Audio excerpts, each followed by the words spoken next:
Now let's talk about Oregon's budget for a moment. And don't you roll your eyes at me. I saw that. This is fascinating stuff, and it involves your tax money. Last week, it may have gotten buried in the snow, but state economists announced their latest revenue forecast. They expect that lawmakers will have roughly $489 million more to spend over the next 2 years than lawmakers expected before the forecast. That's a big deal because, as usual, there's not nearly enough money to do all the things they all want to do.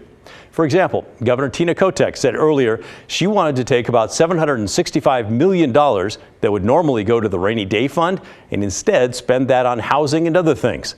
That new bunch of money might help there a little bit. But the more interesting issue to me is this battle over the rainy day fund. Kotek's a Democrat. The legislature is controlled by Democrats. So you'd think that's an easy deal, right? Well, turns out not so much.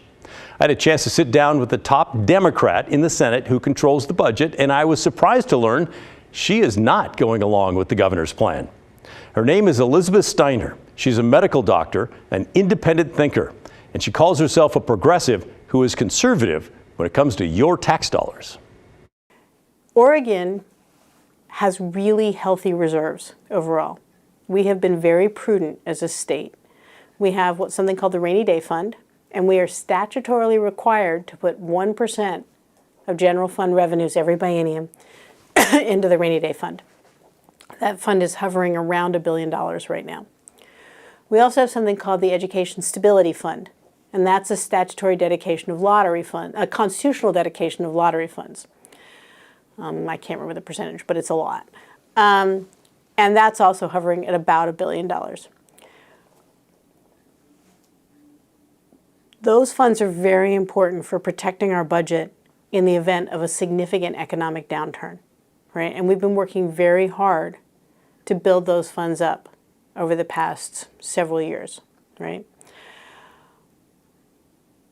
The governor has proposed withholding those allocations that are required first by statute for the Rainy Day Fund and by the Constitution for the Education Stability Fund, and using that money to balance the budget, to fund other things that she wants. I'll be honest with you, I'm troubled by that. I've told her this to her face. I'm not telling you anything I haven't said to her. And by troubled, you mean it's a bad idea? I think it's a bad idea. It is, however, something we need to be aware of. But why is it a bad idea? It's a bad idea for a couple of reasons.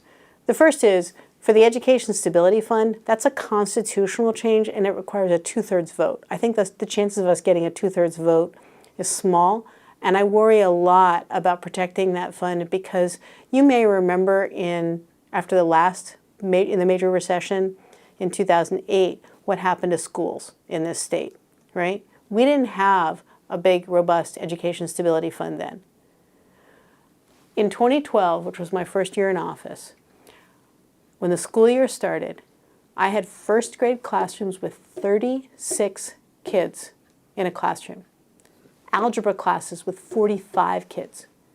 Now, I don't know about you, but I don't think any teacher, no matter how skilled, can manage 36 first graders in one classroom or 45 algebra students in one classroom. It's impossible. We have to hold on to that money to prevent anything like that from happening to K-12 education again in the future. We cannot predict what our economy is going to do, and we owe it to the people of Oregon to be financially prudent and to be good stewards of their money to make sure our kids get a great education. So that's a huge problem. And it seems like the past legislatures worried about this very thing, which is why they made it hard to make the change. That would be 100% correct. The Rainy Day Fund, we are allowed to change statutorily because it's statute. We can change statute.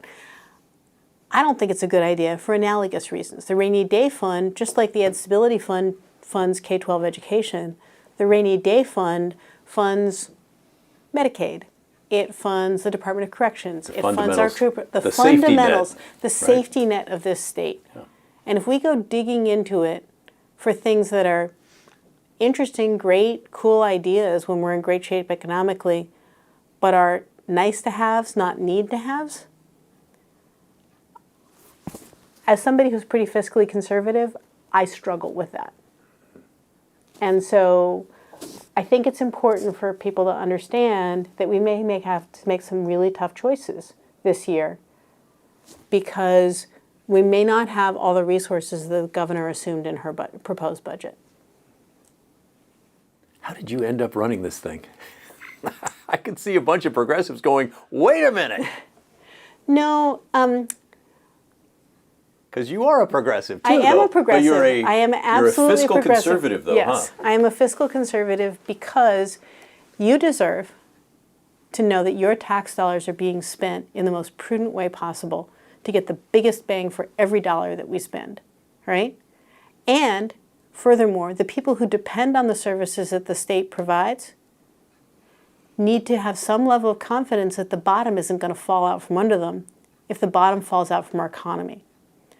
Remember, need for services and revenues are countercyclical, which means that when the economy goes in the tank, we get less revenue because we are very dependent on income taxes. So if people lose work or are making less money, they pay less income taxes. Their need for services goes up because their income goes down. So we're paying out more money and getting in less money. That's not sustainable unless we have good reserves.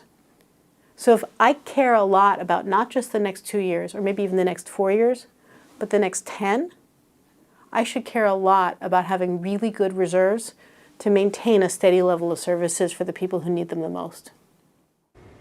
I told the senator she'd probably lose her budget writing job after this interview. She just laughed and said, no, everybody knows who she is and how she thinks. I don't know about you, but I do feel better knowing Elizabeth Steiner's watching over the state's budget. But what are your thoughts about the state and its budget? And what about this rainy day fund, the money that should be put in to sock away and make it even bigger? Should it be put in there or should it be spent like the governor wants? What do you think? Send me an email. Let me know your thoughts. The address is thestory@kgw.com. You can also call and leave a voicemail. The number is 503-226-5090.